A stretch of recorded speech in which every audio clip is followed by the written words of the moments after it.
एकेकाळी साकोली तालुक्यातील आतेगावच्या घनदाट जंगलात एक बलवान सिंह राहत होता। तो आपल्या ताकदीमुळे संपूर्ण जंगलावर राज्य करत होता। सर्व प्राणी त्याला घाबरत असत। एके दिवशी सिंह पोटभर जेवण करून एका झाडाखाली झोपला होता। तेवढ्यात एक छोटा उंदीर तिथे आला। सिंहाला झोपलेले पाहून तो त्याच्या अंगावर उड्या मारून खेळू लागला। सिंहाची झोप मोडली।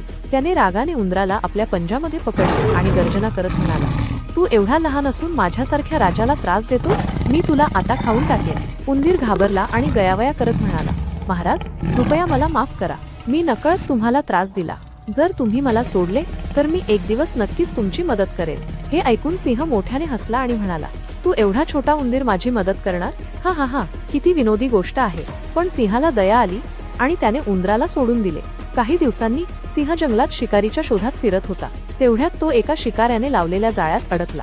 त्याने जाळ्यातून बाहेर पडण्याचा खूप प्रयत्न केला, पण तो अयशस्वी झाला। तो मोठ्याने गर्जना करू लागला।